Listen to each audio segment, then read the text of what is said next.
အားလုံးပဲမင်္ဂလာပါ Java L2AM program ကနေပြီးတော့ပြန်လည်ကြိုဆိုလိုက်ပါတယ်ဆိုတော့ဒီနေ့ကျွန်တော်တို့ဒီဗီဒီယိုတင်ခန်းစာလေးကတော့ဒီ Java မှာရှိနေတဲ့ type conversion တွေနဲ့ပတ်သက်ပြီးတော့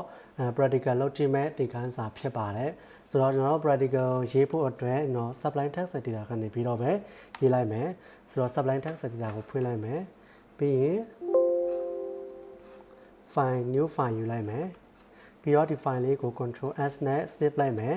save မဲ့နေရာကိုကျတော့ note ခါတိုင်းနေရာမှာပဲ save လိုက်မယ် Java tutorial ထဲမှာနောက်ခုကဆိုပြီးမှဒီနာမည်ပေးလိုက်မယ်ဆိုတော့ဒီ file နာမည်အတိုင်းပဲ sorry ကျွန်တော်ကဘာလုပ်လဲဆိုတော့ .java လို့ခေါ်တဲ့ extension မိတ်ခဲ့ပြီဆိုတော့ဒီဟာလေးကိုဘာလုပ်မလဲဆိုတော့ခုနကနေရာစီတွားပြီးတော့ပဲပြန်ပြီးမှ rename လုပ်လိုက်မယ်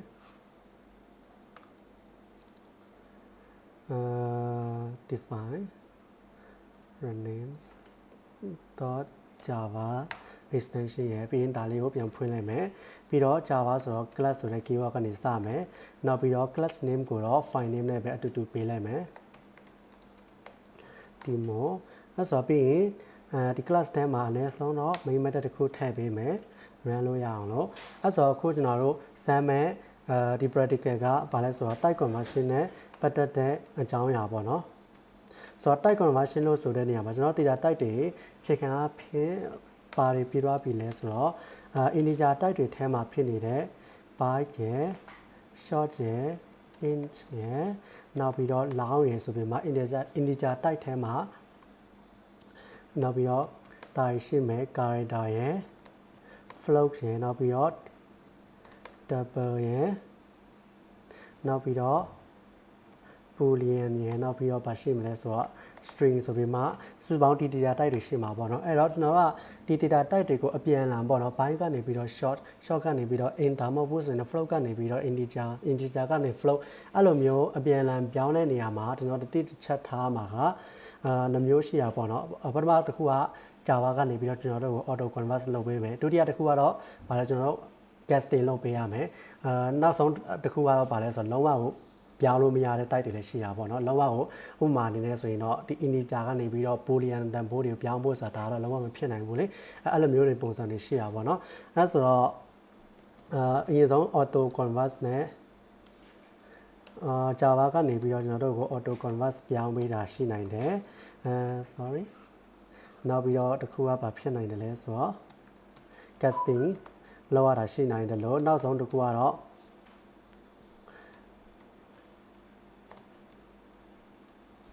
လုံးဝကိုပြောင်းလဲလို့မရနိုင်တာရှိတာပေါ့နော်အဲ့ဆိုအရင်ဆုံးကျွန်တော် auto convert ဆိုပြီးမှစဉ်းစားကြည့်အောင် auto convert လုပ်ဖို့အတွက်အချက်နဲ့ချက်နဲ့ကိုက်နေရမယ်ပထမဆုံးတစ်ခုကတော့ဒီခုကျွန်တော်ပြောင်းချင်တဲ့ data type ပြောင်းချင်တဲ့ data type နှစ်ခုက compatible ဖြစ်ရမယ်ဒုတိယတစ်ခုကတော့ information losses မဖြစ်ရဘူးအဲဆိုပထမဆုံးကျွန်တော်ပါစမ်းကြည့်မလဲဆိုတော့အရင်ဆုံး integer type တွေထဲကနေပြီးအရင်ဆုံးစမ်းလိုက်မယ် integer type ထဲမှာဘာရှိမလဲဆိုတော့ byte short int allow ဆိုမှ၄ခုရှိမယ်ဗျာအဲ့တော့ byte b equal to 30ထည့်လိုက်မယ် short s လို့ပဲတူကောက်ပေးလိုက်မယ်40ထည့်လိုက်မယ်int ထဲမှာကျတော့ i လို့ပေးလိုက်မယ်50နောက်ပြီးတော့ allowance l ကိုကျတော့60အဲ့ဆိုတော့ဒီ integer type တွေဆိုတော့သူတို့အားလုံးကဘာဖြစ်တယ်လဲဆိုတော့ပထမဆုံးတစ်ချက်နဲ့ကိုက်ညီမှုရှိတယ် compatible ဖြစ်တယ်အဲ့ဆိုတော့ information loss ဖြစ်မဖြစ်ဆိုရင်ကျွန်တော်တို့ကဘာကိုကြည့်ပြီးမှဆုံးဖြတ်ရမလဲဆိုတော့သူရဲ့ bit ပမာဏပေါ့နော်ဟိုမှာ byte ဆိုရင်တော့8 bit ရှိမယ်နောက်ပြီးတော့ short မှာဆိုရင်တော့16 bit ရှိမယ်နောက်ပြီးတော့ integer မှာကျတော့32 bit ရှိမယ်နောက်ပြီးတော့long မှာကျတော့64 page ရှိမှာပေါ့နော်အဲ့ဒီတော့ကျွန်တော်တို့ကနေပြီးတော့ long ဆိုတဲ့ data type ကိုဘာလုပ်ချင်တယ်လဲဆိုတော့ i ဆိုတဲ့ data type လာထည့်မယ်ဆိုတော့ integer type ကနေပြီးတော့ long type ကိုပြောင်းတာပေါ့နော် long type ကိုပြောင်းတဲ့ခါမှာကျွန်တော်ဒီဟာဆိုရင်တော့ compatible ဖြစ်တယ်နောက်ပြီးတော့ information loss ဖြစ်တယ်လားဆိုတော့ကျွန်တော်တစ်ချက်ကြည့်အောင်ဆိုတော့ပထမဆုံး long မှာကသူ့မှာ64 page ရှိတာပေါ့နော်ဒါပေမဲ့ i မှာကျတော့32 bit ပဲရှိရဲအဲ့တော့ကျွန်တော်တို့ပြောင်းချင်တဲ့ ပြောင်းသွားမဲ့လောင်းဆိုတာသူရဲ့ site ကပို့ပြီးတော့များနေ data ပေါက် information loss ကမဖြစ်ဘူးတောင်း no လို့ရေးလိုက်မယ် information loss မဖြစ်ဘူး information loss မဖြစ်တဲ့အတွက်ကြောင့်မလို့ Java ကနေပြီးတော့ကျွန်တော်တို့ကို auto ပြောင်းပေးမှာပေါ့နော်ဒီ long တန်ဖိုးကနေပြီးတော့ဒီ item ကို automatic integer တန်ဖိုးကနေပြီးတော့ long တန်ဖိုးပြောင်းပေးလိုက်တာပေါ့နော်အဲ့တော့ဒါလေးကိုကျွန်တော်က system print ln နဲ့ long တန်ဖိုးကို print ထုတ်လိုက်မယ်ဆိုရင်တော့ဘာဖြစ်သွားမလဲဆိုရင် i ထဲမှာရှိနေတဲ့တန်ဖိုးဖြစ်တဲ့50ရှိနေမှာပေါ့နော်အဲ့တော့ဒါကိုကျွန်တော်က combine လုပ်မယ်ဆိုတော့ဒီထဲမှာ command window ဖွင့်မယ်နောက်ပြီးတော့ဒီ file ကို java c နဲ့ combine လုပ်မယ် type type type conversion.java ပေါ့နော်နောက်ပြီးတော့သူ့ကို java နဲ့ပြန်ပြီးမှ run မယ် java type conversion.class ကိုဖြတ်မယ်အဲ့ဒီမှာ long 50ဆိုတဲ့တန်ဖိုးရောက်သွားတယ်အဲ့တော့ဒီလိုပုံစံအတိုင်းပဲတကယ်လို့ဒါကျွန်တော် site နေတာကို site ကြီးတွေအားတွေကိုsite နဲ့ထဲရလာပြီးမှထည့်မယ်ဆိုရင်တော့သူက information loss မဖြစ်တဲ့အတွက်ကြောင့်မလို့ဘာလဲဆိုတော့Java နေပြီးတော့ auto convert လုပ်ပေးမှာပေါ့နော်အဲ့တော့ကျွန်တော် i ထဲကို s ထည့်ချင်လိုက်အဆင်ပြေတယ် s ထဲကို b ထည့်လဲအဆင်ပြေတယ်b ကတော့မရှိတော့ပါ b ကအနည်းဆုံးဆိုတော့အဲ့တော့တကယ်လို့ဒါတရားတွေအားလုံးကပါလဲဆိုတော့ auto convert လုပ်တဲ့ဟာတကယ်လို့ဒါကျွန်တော် b ထဲကိုမထည့်ချင်လဲဆိုတော့short တန်ဖိုးဖြစ်တဲ့ s အဲ့လည်းအတိုင်းရေးကြည့်မယ်ဗျာအဲ့ဒီမှာဆိုရင် p ကဘယ်လောက်ရှိတယ်လဲဆိုတော့32 bit ရှိရယ်နော် p ရ32 bit မဟုတ်ဘူးနော် byte ဆိုတော့8 bit ရှိမယ်ဒါပေမဲ့လည်း s ကျတော့ဘယ်လောက်ရှိတယ်လဲဆိုတော့16 bit ပဲရှိရယ်ဆိုတော့အခုကျွန်တော်လောက်တာကဘယ်လိုမျိုးလောက်တယ်လဲ16 bit ဆိုတဲ့တန်ဖိုးကို8 bit ထဲကိုလာထည့်လိုက်တာဆိုတော့ data about information ကတော့ losses ဖြစ်သွားမှာပေါ့နော် information losses ဖြစ်သွားတဲ့အတွက်ကြောင့်မလို့ဒီဟာက data about auto conversion လုပ်မှာမဟုတ်ဘူးကျွန်တော်တို့ကိုယ်ပိုင် casting လုပ်ပေးရမှာပေါ့နော်အဲ့တော့ကျွန်တော်တို့ဒီ error လေးကိုတစ်ချက်ကြည့်ဖို့အတွက်ကျွန်တော်ဒါကို print ထုတ်ကြည့်လိုက်မယ် system.auto_print byte ထဲမှာရှိနေတဲ့တန်ဖိုးဆိုတော့ဒီထဲကိုပြီးထည့်လိုက်မယ်ပြီးရင်ဒါကို control s နဲ့ဆက်ပြီးတော့ထုံးစံနိုင်မယ် java c နဲ့ combine လုပ်ပြီးရင် java နဲ့ပြန်ပြီးမှcombine လုပ်တဲ့နေရာမှာဘာဖြစ်သွားပြီလဲဆိုတော့ဒီတစ်ကြောင်းမှာကတည်းကerror တက်သွားပြီပေါ့နော်ဘာကြောင့်လဲဆိုတော့ lossly conversion ဖြစ်လို့ data about information တွေ losses ဖြစ်မှာမလို့သူကနေပြီးတော့error တက်ပေးတာပေါ့နော်အဲ့တော့ဒါလေးကိုကျွန်တော်တို့ကအတင်းပြောင်းချင်တယ်ဆိုရင်တော့auto convert မဖြစ်ဘူးဆိုရင်ကျွန်တော်တို့ကဘာလုပ်ပေးရမလဲ casting လုပ်ပေးရမှာပေါ့နော်ကျွန်တော်တို့ကိုယ်တိုင်ဒါလေးကိုတကယ်ပြောင်းချင်ပါတယ်ဆိုပြီးမှ casting လုပ်ပေးဖို့အတွက်ဒီလက်သေးကွင်းကြားထဲမှာဘာလုပ်ရမလဲဆိုတော့ကျွန်တော်ပြောင်းသွားချင်တဲ့ type ပေါ့နော်အခုကပဲကိုပြောင်းချင်တဲ့ byte ဆိုတဲ့ type ကိုပြောင်းချင်တဲ့အတွက်ကြောင့်မလို့ဒီထဲမှာ queen ထဲမှာ byte ရဲ့ keyword လေးကိုထည့်ပေးရမယ်ပြီးရင်ဒါကို control s နဲ့ပြန် save လိုက်မယ်နောက်တစ်ခါပြန်ပြီးမှ combine လုပ်ပြီးမှ run ကြည့်လိုက်မယ်ဟော combine လုပ်တဲ့အခါမှာကျွန်တော် error မရှိတော့ဘူးဘာကြောင့်လဲဆိုတော့ကျွန်တော် casting လုပ်လိုက်ပြီပေါ့နော်အဲဒီနေရာမှာ byte ကဘယ်လောက်လဲဆိုတော့တန်ဖိုး30ဆိုပြီးမှရှိနေတယ်အဲ့တော့ဒီမှာဆိုရင်ကျွန်တော်တို့ကြည့်လိုက်မယ်ဆိုရင်တော့ byte တန်ဖိုးက30ထွက်လာတယ်ဆိုတော့ဒီမှာဆိုရင်တော့ဒီမှာ L ထဲကိုကျွန်တော်က I ထည့်လိုက်တယ်ဆိုတော့ L ထဲမှာပါရောက်သွားပြီလဲဆိုရင်60ဆိုတဲ့တန်ဖိုးရောက်သွားပြီနောက်ပြီးတော့ I ထဲမှာကျတော့ S ထဲမှာရှိနေတဲ့တန်ဖိုးက40ပေါ့နော်ပြီးတော့ S တန်ဖိုးကဒီနေရာမှာဘယ်လောက်ရှိသွားပြီလဲဆိုတော့ S တန်ဖိုးကဒီမှာ40ဟုတ်ပါ S တန်ဖိုးက40ရှိတော့ B နဲ့ B ထဲလိုက်တော့ဘယ်လောက်ရှိတယ်30ရှိသွားပြီအဲဒီမှာဆိုကျွန်တော်ဒီဟာလေးကို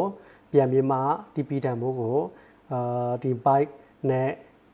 casting လုပ်ပြီးမှပြောင်းလဲတဲ့အခါမှာတကယ်တမ်းဒီ S ထဲမှာရှိနေတဲ့တန်ဖိုးက30ဆိုတဲ့တန်ဖိုးရှိနေတယ်အဲ့တော့ဒီ P ကဘာဖြစ်သွားလဲဆိုတော့30ဆိုတဲ့တန်ဖိုးရောက်နေမှာပေါ့နော်အဲ့တော့ဒါလေးကိုကျွန်တော် comment လုပ်လိုက်မယ်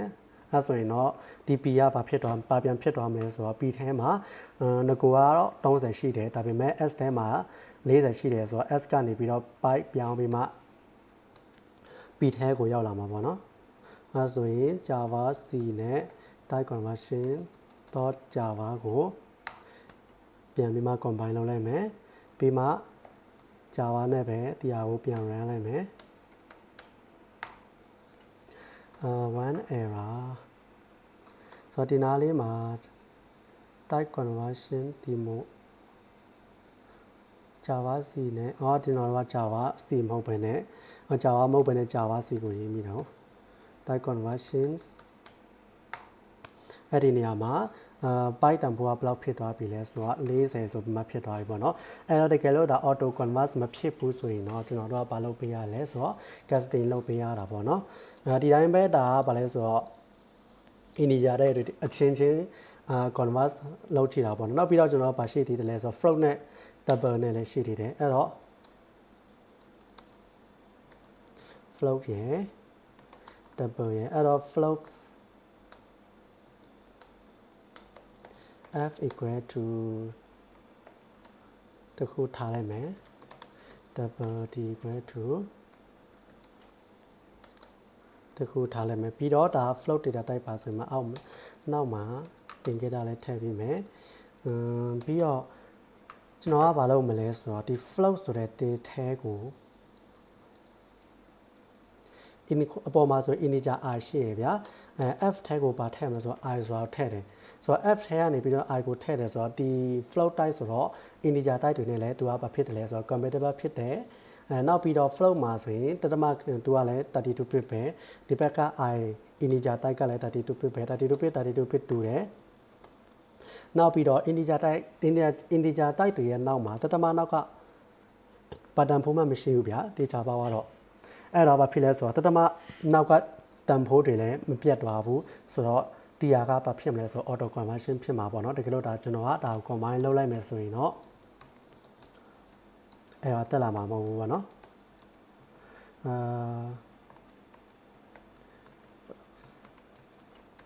control s နဲ့ save မယ်နောက်ပြီးတော့ clear လုပ်မယ်ခုနနဲ့ Java C နဲ့ combine Java C နဲ့ combine လုပ်မယ် Java နဲ့ပြန် run မယ်အဲ့ဒီမှာ float က40တတမ0ပေါ့နော်ဘာကြောင့်လဲဆိုတော့ integer ရဲ့နောက်မှာတတမရဲ့နောက်မှာ0ပဲရှိတဲ့အတွက်ကြောင့်မလို့သူက information ကဘာမှတတမနောက်ကတန်ဖိုးကဘာမှမရှိတဲ့အတွက်ကြောင့်မလို့ဘာမှပြတ်မသွားဘူးအဲကြောင့်Java ကနေပြီးတော့ auto convert လုပ်ပေးတာပေါ့နော်တကယ်လို့ကျွန်တော်ဒီလိုမဟုတ်ဘဲနဲ့ပေါ့နော်ဘယ်လိုမျိုးလုပ်မလဲဆိုတော့အခုကျတော့i ထဲကို integer type ထဲကိုပေါ့နော် f ဆိုတဲ့တန်ဖိုးထည့်လိုက်မယ်ဆိုတော့ဒီနှစ်ခုကဘာလဲဆိုတော့32 bit ပဲနောက်ပြီးတော့ compatible လည်းဖြစ်တယ်ဒါပေမဲ့ဘာဖြစ်တယ်လဲဆိုတော့ float တတမfloat ဆိုတဲ့ data type ရဲ့နောက်မှာတတမနောက်မှာတန်ဖိုးတစ်ခုရှိနေနိုင်တာပေါ့နော်အခုတော့မရှိပေမဲ့လည်းရှိနေနိုင်တယ်ဆိုတဲ့အတွက်ကြောင့်မလို့ compiler ကလည်း user တဲ့အတွက်ကြောင့်မလို့သူကနေပြီးတော့ဒီ float ထဲကို data type i တခါတည်းတန်းပြီးမှထည့်မပေးဘူးဒါမျိုးမထည့် auto convert လုပ်မပေးဘူးပေါ့နော်အဲကြောင့်မလို့ကျွန်တော်တို့ကဒါလေးကို casting မလုပ်ဘူးဆိုရင်တော့အဲ့ဒါတက်လာလိမ့်မယ်အဲ့ဒါကိုကျွန်တော် combine လုပ်ကြည့်လိုက်မယ်Java C နဲ့ combine လုပ်လိုက်မယ်အဲ့ဒီနေရာမှာ r equal to f ဆိုတဲ့ဒီနေရာမှာ error တက်နေပါတယ်။ဘာကြောင့်လဲဆိုတော့ဒီဟာအကြောင်းဖြစ်ပါတယ် lossless conversion ဖြစ်နေပါတယ်။ဒါလေးကိုကျွန်တော်တို့က casting လုပ်မယ်ဆိုရင်တော့အရှိမ integer ဆိုတဲ့ keywords လေးကိုကွင်းစကွင်းပိတ်ကြားထဲမှာထည့်ပေးရမှာပေါ့နော် control s နဲ့ save မယ်နောက်ပြီးတော့ခုနအတိုင်းပဲ Java C နဲ့ combine ပြန်လုပ် Java နဲ့ပြန်ပြီးမှ run ကြည့်လိုက်မယ် combine လုပ်တဲ့အခါမှာ error မရှိတော့ဘူးဆိုတော့ error မရှိတဲ့အတွက်ကြောင့်မလို့ဒီ conversion ဖြစ်တာအဆင်ပြေသွားပါတော့เนาะအဲ့တော့ i ထဲမှာပါရောက်သွားမယ်ဆိုတော့ f ထဲမှာရှိနေတဲ့40ဆိုတဲ့ item ဘိုးက40ပြန်ရောက်သွားမှာပေါ့เนาะဒီကနေ့ f ထဲမှာကျွန်တော်ကနေပြီးတော့ဒီစာကြောင်းကိုဖြတ်လိုက်မယ်ဗျာ control c control v အဲ့တော့ပါလဲဆိုတော့ဒီမှာ f ထဲမှာ 3.5 ဆိုတဲ့တန်ဖိုးရှိတယ်ဒါကိုကျွန်တော် integer ပြောင်းလိုက်မယ်ဆိုရင်တော့0.5 လေးကဘာဖြစ်သွားလဲဆိုတော့ပြတ်သွားမှာပေါ့เนาะ0.5 လေးကပြတ်သွားမှာဆိုတော့ဒါလေးကိုတစ်ချက်combine ပြန်လုပ်ပြီးမှ print ထုတ်ကြည့်မယ်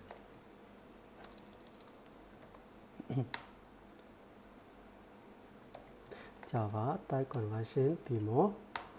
okay အဲ့တော့ flow ကနှစ်ခုဖြစ်နေတယ်ခုကကျွန်တော်တို့ကဘာ print ထုတ်ရမလဲဆိုတော့ f ကိုမဟုတ်ဘဲနဲ့ i ကို print ထုတ်ရမှာပေါ့နော်ပြန်ပြီးမှ combine လုပ်ရမယ်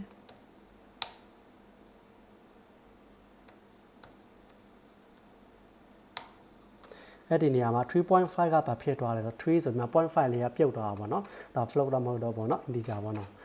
ဒီတိုင်းပဲတကယ်လို့ဒါ ကျွန်တော်ကနေပြီးတော့ float ကနေပြီးတော့ double ကိုပြောင်းချင်တယ်အပေါ်အလိုမျိုးယူစားလို့ရတယ်float က32 bit ရှိတယ်ဗျာ double ကတော့ double ကတော့ block ရှိတယ်လဲဆိုတော့64 bit ရှိရဗျာအဲ့တော့32ကနေတကယ်လို့ဒါဒီ float type ထဲကိုfloat type ဒီ float type ပေါ့နော်ဒီ float type ထဲကို double type လာပြီးမှထည့်မယ်ဆိုရင်တော့ casting လုပ်ပေးရမယ်။ဘာကြောင့်လဲဆိုတော့ကျွန်တော်တို့အခုထည့်ချင်တဲ့ float က32 bit ပဲရှိတယ် float ကျ double ကျ64 bit ရှိတဲ့အတွက်ကြောင့်မလို့ casting လုပ်ပေးရမှာပေါ့နော်။ဒါမှမဟုတ်ဘူး double ထဲကိုပေါ့ f လာပြီးမှထည့်မယ်ဆိုရင်တော့ double က64ရှိတဲ့ float က32 bit ပဲရှိရဆိုတဲ့အတွက်ကြောင့်မလို့ Java ကနေပြီးတော့ auto conversion လုပ်ပေးမှာပေါ့နော်။အဲ့တော့ဒါလေးကကျွန်တော်တို့ကဒီနှစ်ခုပြီးတော့နောက်ထပ် character ပေါ့နော် character ဆိုတာကတော့character c equal to a ဆိုမှထည့်လိုက်မယ်ဗျာကျွန်တော်က character ထဲမှာရှိနေတဲ့ integer I ပေါ့နော် c equal to I လို့ရေးလိုက်မယ်ဗျာ c equal to I ရေးပြီးမှကျွန်တော် error တက်လာတာကိုကြည့်အောင်ဘာ error တက်လာမလဲဆိုတော့ Java c နဲ့ combine လုပ်လိုက်တဲ့ခါမှာဆိုရင် c equal to I ဆိုတာကဘာလဲဆိုတော့ဒီနှစ်ခုကဒီမှာ incompatible type ဒါမှမဟုတ် lossy conversion ပေါ့တစ်ခုဖြစ်နိုင်တယ်ပုံမှန်ဆိုရင် integer type က32 bit ရှိတယ် character ကျတော့ unicode ဆိုတော့သူမှာ16 bit ပဲရှိတယ်ဆိုတော့ incompatible type လည်းဖြစ်တယ်နောက်ပြီးတော့ lossy conversion လည်းဖြစ်တဲ့အတွက်ကြောင့်မလို့တကယ်လို့ဒါကျွန်တော်တို့ကဒါကိုအတင်းပြောင်းချင်တယ်ဆိုရင်တော့ casting လုပ်ပေးရမှာပေါ့နော် casting လုပ်ဖို့အတွက်အရှိမ character ဆိုပြီးမှထည့်ပေးရမယ်နောက်ပြီးတော့တကယ်လို့ဒါကျွန်တော်က system.out.println ဆိုပြီးမှ character.bow ကို print ထုတ်လိုက်မယ်ဆိုရင်တော့i ထဲမှာကြာကျွန်တော်တို့ကပါရှိတယ်လဲဆိုတော့ခုလောလောဆယ် i ထဲမှာ90ရှိရယ်ဒီမှာ i က s ဖြစ်သွားပြီဆိုတော့ i ထဲမှာက40ရောက်သွားပြီအဲ့ဆို40ဆိုတာက character sequence အနေနဲ့ဆိုရင်တော့သူကပါပေါ်လာမလဲတော့မသိဘူးကြည့်လိုက်မယ် Java C နဲ့ combine လုပ်အဲ့ဒါမရှိတော့ဘူးပြန် run ကြည့်လိုက်တဲ့ခါမှာcharacter ဆိုပြီးမှဒီတင်ဂီတာပေါ့အတဲပုံဆိုတဲ့တင်ဂီတာလေးပေါ်လာတာပေါ့เนาะ40ဆိုတာတော့ဒီတင်ဂီတာလေးပေါ့เนาะတကယ်လို့ဒါကျွန်တော်က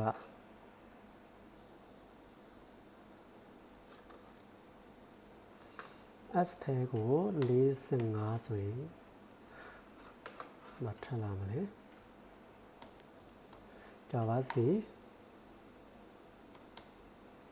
Java ဒါလည်းတည်တည်ကျွန်တော်တို့က combine လုပ်ပြီးသွားပြီနောက်ပြီးတော့ Java နဲ့ပဲပြန်ပြီးမှ run ကြည့်လိုက်တယ်ဒီနားလေးမှာ45မဟုတ်ပဲနဲ့တကယ်ကျတော့ကျွန်တော်တို့ရဲ့ I က S ဆိုတော့S ထဲကို60တစ်ထည့်လိုက်မယ် S ထဲကို60တစ်ထည့်လိုက်တဲ့နေရာမှာ I equal to S ဆိုတဲ့အတွက်ကြောင့်မလို့ I ကဘာဖြစ်သွားမလဲဆိုတော့60တစ်ဖြစ်သွားမယ်နောက်ပြီးတော့အဲ့60တစ်ကိုကျွန်တော်က character ပြန်ပြောင်းလိုက်တာပေါ့နော်ပြီး print ပြန်ထုတ်လိုက်တာပေါ့ control S နဲ့ပြန် save လိုက်မယ်ဒါရင်ဆုံး clear လုပ်လိုက်မယ် Java C နဲ့ combine လုပ်မယ် Java နဲ့ run ကြည့်လိုက်မယ် character ကဒီဟာပဲပေါ်နေဒါကိုကျွန်တော်ကဘာလုပ်လို့ရ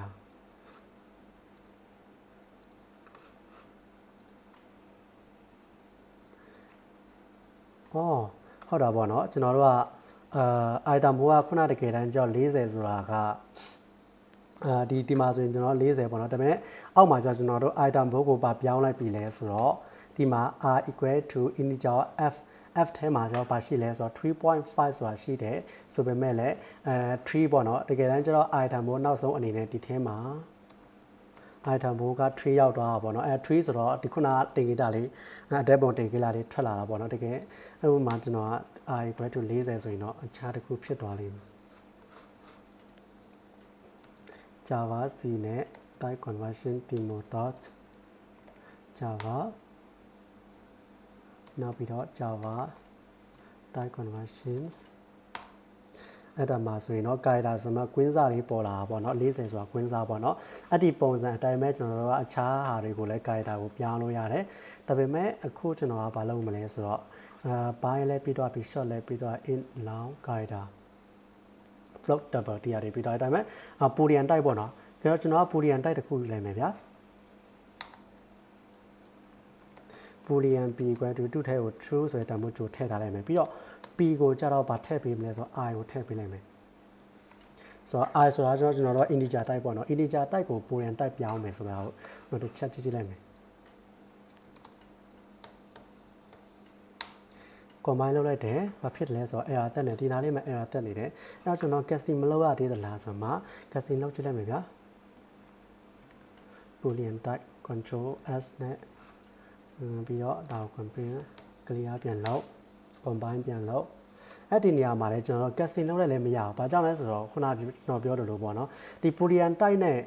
boolean type ကနေပြီးတော့ integer type ကိုပြောင်းဖို့ဆိုတာ Java နဲ့လုံးဝခွင့်မပြုထားတဲ့ဟာပေါ့နော်ဒီဟာကိုပဲကျွန်တော်တို့က i equal to ခုကျတော့ boolean ပေါ့နော် integer ဒီ boolean ထဲကိုကျတော့ integer ကိုပြောင်းမယ် boolean type ကို integer ပြောင်းမယ်ဆိုပါစို့ဒီနှစ်ခုကဒါကိုပဲကျွန်တော် casting လုပ်လိုက်မယ် clear လုပ်မယ်ပြီးတော့ combine ပြန်လုပ်ကြည့်လိုက်မယ်ဒီမှာဆိုလဲ error တက်တာပဲဘယ်လိုပဲပြောင်းပေါ့နော် integer ကနေပြီးတော့ boolean ထဲကိုထည့်တာပဲနေနေ boolean ကနေ integer ကိုပဲထက်ဘယ်လိုမှကျွန်တော်တို့ကပါလဲဆိုတော့ဒီ type ကိုပြောင်းလဲလို့မရဘူးပေါ့နော်ဒီပုံစံပဲအခြား integer type တွေရော float type တွေရော boolean type နဲ့လုံးဝဆက်ဆက်မှုမရှိတဲ့အတွက်ကြောင့်မလို့ကျွန်တော်တို့ဘယ်လိုမှပြောင်းလဲခွင့်မရှိဘူး Java ကနေပြီးတော့ဒါကိုခွင့်ပြုမှာမဟုတ်ဘူးပေါ့နော်နောက်ပြီးတော့ကျွန်တော်နောက်ဆုံးကြံတာကဘာကြံမလဲဆိုတော့ string ဆိုတာ data type ပေါ့နော်ဆိုတော့ s equal to ကျွန်တော်အထဲမှာတော့ string ထဲမှာဘာမှမထည့်တော့ဘူးဗျာပြီးတော့ string အဲ့ဒီ s ထဲကိုကြတော့ integer type ဖြစ်တဲ့ i ကိုထည့်ကြည့်လိုက်မယ်ဗျာ combine လုပ်ကြည့်လိုက်မယ်အဲ့ဒီနေရာမှာဘာထွက်လာလဲဆိုတော့ string s strng string s ဆိုတာကျွန်တော်နာမည်တစ်ခုပေးခဲ့ပြီးသားပဲ short ဆိုတဲ့နေရာမှာကျွန်တော်ပေးခဲ့တာပေါ့နော်နာမည်2နေလို့ s1 လို့ကျွန်တော်တစ်ချက်ပေးလိုက်မယ်နောက်ပြီးတော့ဒီနားလေးရဲ့ error တက်နေတယ်ပြီးရင်ဒီမှာ boolean p equal to true p ကလည်းကျင်ညာပြီးသားဖြစ်နေတာကို p1 လို့ပေးလိုက်မယ် cls နောက်ပြီးတော့ combine ပြန်လုပ်လိုက်မယ်ခုဆိုရင်တော့ error တစ်ခုတည်းကျင်တော့တယ်ကျွန်တော်တစ်ခုကနာမည်ပြင်လိုက်ပြီဆိုတော့เนาะအဲ့တော့ဒီမှာဆိုရင် s equal to i နေရာမှာ error တက်နေတယ်ဘာကြောင့်လဲဆိုတော့ integer နဲ့ string နဲ့ဆိုတာဘယ်လိုမှပြောင်းလဲလို့မရဘူး lossy conversion နဲ့ incompatible type ဖြစ်တာပေါ့เนาะအဲ့တော့တကယ်လို့ဒါကျွန်တော်တို့ကဒီဒါပေမဲ့ string ကအားတာချက်တစ်ခုရှိတာကသူ့မှာသူက object type ဖြစ်တာ object type ဖြစ်တဲ့အတွက်ကြောင့်မလို့ s ထဲမှာကျွန်တော်ဘယ်လိုရေးလို့ရတယ်လဲဆိုတော့ string dot format ဆိုမှ function ခေါ်ပြီးတော့အဲ့ဒီနာမှာ %t ကောမှာအခုကျွန်တော်ပြောင်းချင်တဲ့ item ဘိုးပေါ့နော် item ဘိုးထဲမှာပါရှိနေလဲတော့မသိဘူး40ရှိမှာလားတော့မသိဘူးအဲ့ဆိုရင်တော့သူက error တက်မှာမဟုတ်ပြီးရင်ဒါလေးကိုကျွန်တော်တစ်ချက် print ပြန်ထောင်းရအောင်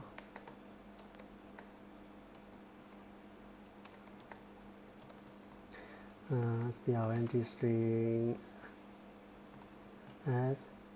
s1 ဖြစ်မယ်ပြီးရင်ဒီမှာဆိုရင်ကျွန်တော် s ဆိုတော့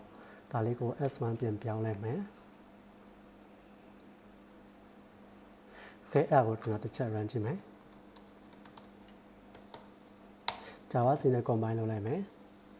အဲ့ဒါမရှိဘူး run ကြည့်လိုက်မယ်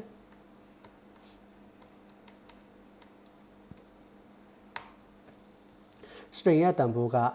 လောက်ရှိသွားလဲဆိုတော့40ဆိုတာရောက်လာပါတော့ခုနကကျွန်တော်တို့ i ထဲမှာရှိနေတဲ့တန်ဖိုးက s1 ထဲကိုကျွန်တော် string.format ဆိုတဲ့ function ခေါ်ပြီးမှပြောင်းလိုက်တာပေါ့နော်အဲ့ဒီပုံစံအတိုင်းပဲ string မှာမို့ကျွန်တော်floating point တွေကိုထည့်ချင်တယ်ဆိုတော့ %f ရနောက်မှာ f တန်ဖိုးတွေကိုဒီမှာလဲထည့်ပြီးမှလူရဲ့တတမဂိမ်းတွေကို string တန်ဖိုးတွေကိုပြန်ပြီးမှ function ခေါ်ပြီးမှပြောင်းလို့ရတာပေါ့နော်အဲ့တော့အဲ့မှာဆိုရင်တော့ဒီဗီဒီယိုတင်ခန်းစာကတော့ကျွန်တော်ဒီလောက်နဲ့ပဲရက်လိုက်မယ်အဓိကတော့ဘာကိုထားပြီးမှတွားလို့လဲဆိုတော့ integer character float double string အဲ့ဒီ data type တစ်ခုကနေပြီးတော့တစ်ခုကိုအပြန်အလှန်ပြောင်းတဲ့အခါမှာအမျိုးအစား auto ပြောင်းပေးတာရှိတယ်လို့ကျွန်တော်တို့ convert auto casting လုပ်ပေးရတာ auto convert လုပ်ပေးတာရှိတယ်လို့ကျွန်တော်တို့ကိုယ်တိုင် casting လုပ်ပေးရတာရှိတယ်လို့ဒါမှမဟုတ်ဆိုရင်လည်းတချို့ data type တွေကတော့လုံးဝပြောင်းလဲလို့မရတာလည်းဖြစ်နိုင်ပါတယ်အဲ့တော့ဒီဗီဒီယိုတင်ခန်းစာကိုကျွန်တော်ဒီမှာပဲအဆုံးသတ်လိုက်မယ်အားလုံးကိုကျေးဇူးတင်ပါတယ်